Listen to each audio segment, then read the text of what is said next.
Bonjour à tous et bienvenue pour une nouvelle vidéo. Et aujourd'hui nous allons voir la deuxième vidéo consacrée à l'initiation de l'art du calme intérieur. Cette vidéo fait d'ailleurs référence à la deuxième partie, au deuxième chapitre du livre L'art du calme intérieur. D'ailleurs vous pouvez retrouver l'introduction de ce bouquin par ici ou dans la description. L'art du calme intérieur, écrit par Edgar Tolle, est un livre de sagesse qui nous ramène à l'essentiel.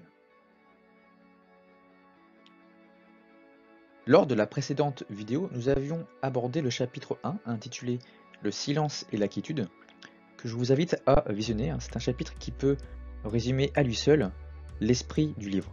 Je vous mets le lien par ici ou dans la description en dessous de la vidéo. Mais aujourd'hui, nous allons aller un peu plus loin dans la quête de l'art du calme intérieur avec comme chapitre 2 intitulé « Au-delà du mental ». Bon visionnage. Restez bien d'ailleurs jusqu'à la fin de la vidéo car je vous donne des petits exercices à faire chez vous. Bon, vous êtes bien installés? Allez, détendez-vous, c'est parti. Avant de commencer ce chapitre, l'auteur nous met encore une fois en condition pour bien appréhender ce chapitre en disant: la prochaine étape de l'évolution humaine consistera à transcender la pensée. La première phrase, la première citation de ce chapitre démarre avec une malédiction, un fardeau. Celle où l'auteur nous dit que la condition humaine, c'est d'être immergé dans la pensée. Cette citation de l'auteur nous dit que nos pensées, c'est un peu notre prison obligatoire. Ce sont nos chaînes. Selon l'auteur, nous sommes prisonniers de nos pensées. Sommes-nous réellement prisonniers? Prisonniers de nos pensées? Car, en y réfléchissant bien, on ne réduit pas l'homme que à des pensées. Mais l'homme, l'être humain, ce n'est pas que des pensées. En effet, l'auteur nous le rectifie en disant: tout comme en chaque être humain, votre conscience comporte une dimension beaucoup plus profonde que la pensée. C'est votre essence même. On peut l'appeler présence, attention, ou encore conscience inconditionnée. Peu importe le nom que l'on lui donne. Il nous faut alors découvrir cette dimension plus profonde que les pensées. Et découvrir cette dimension, c'est découvrir les clés de notre prison mentale. La clé, c'est juste le fait d'y avoir conscience. Et la clé, le secret pour ouvrir nos prisons mentales, eh bien, c'est de reconnaître ses pensées, de prendre conscience de ses pensées. L'auteur nous le dit. Si vous reconnaissez même par instant que les pensées traversant votre esprit ne sont que des pensées, si vous observez vos schémas réactionnels à mesure qu'ils se produisent, alors cette dimension émerge déjà en vous. Et c'est ça être au-delà du mental. C'est être au-delà de la pensée, au-delà des réflexions. Et en ressentant cela, vous êtes pleinement conscient, vous êtes pleinement présent, vous êtes pleinement libre. En effet, dans nos sociétés, nous sommes restés bloqués en mode focus, en mode métro, boulot, dodo. Quoique maintenant, il se passe quelque chose de nouveau. Bon, revenons à nos pensées, et plus précisément au flux de pensée. L'auteur nous dit: le flux de la pensée a une force énorme qui peut aisément vous emporter. Chaque pensée se donne tellement d'importance. Elle veut attirer toute votre attention. Et pour justement se détacher un peu de nos pensées, l'auteur nous dit un conseil. Celui de ne pas prendre nos pensées trop au sérieux. Ne pas se prendre au sérieux. Mais se réfugier dans ses pensées, c'est complètement humain, c'est complètement normal. Car c'est le mental humain qui veut ça, car le mental a besoin de tout comprendre.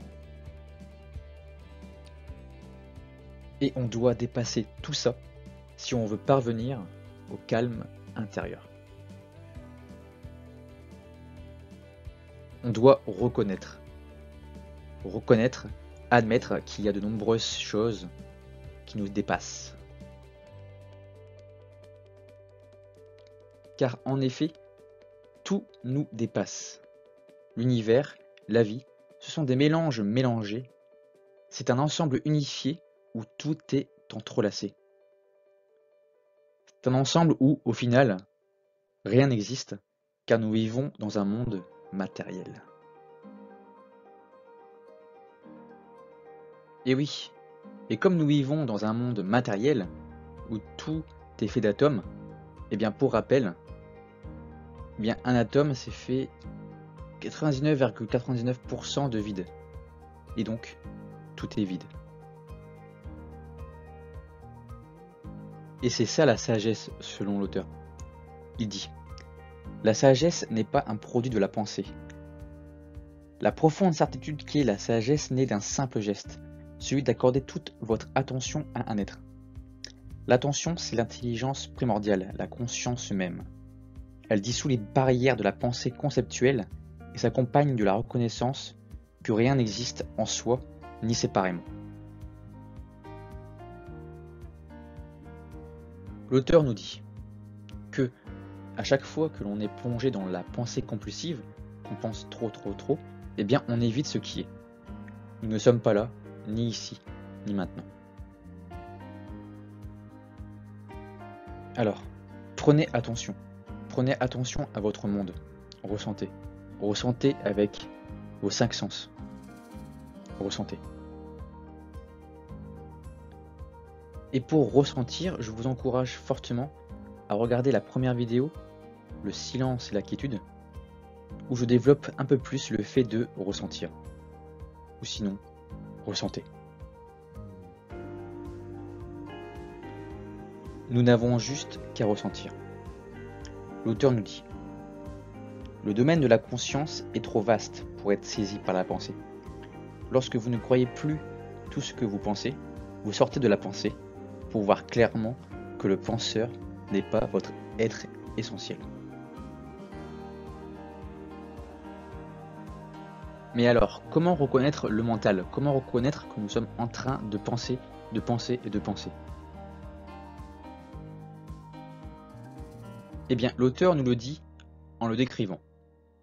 Il dit: le mental dépend de l'insuffisance. Il est toujours avide d'avoir davantage. En s'identifiant au mental, on tombe très facilement dans l'ennui et l'agitation. L'ennui signifie que le mental a faim de stimulation intellectuelle et que son appétit n'est pas satisfait.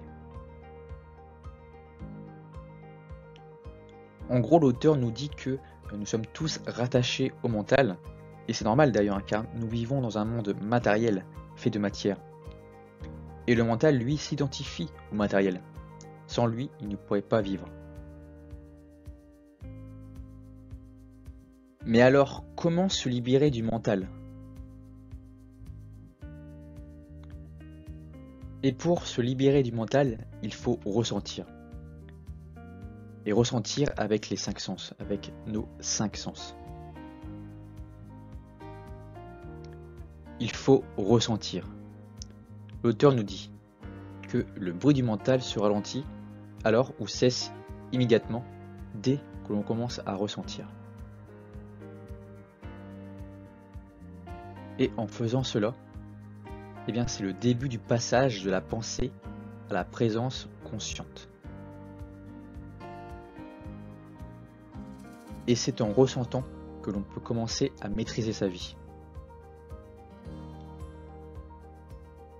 Et je voudrais finir avec une toute dernière note de l'auteur dans ce 2e chapitre, avec: la vérité dépasse largement ce que le mental peut comprendre.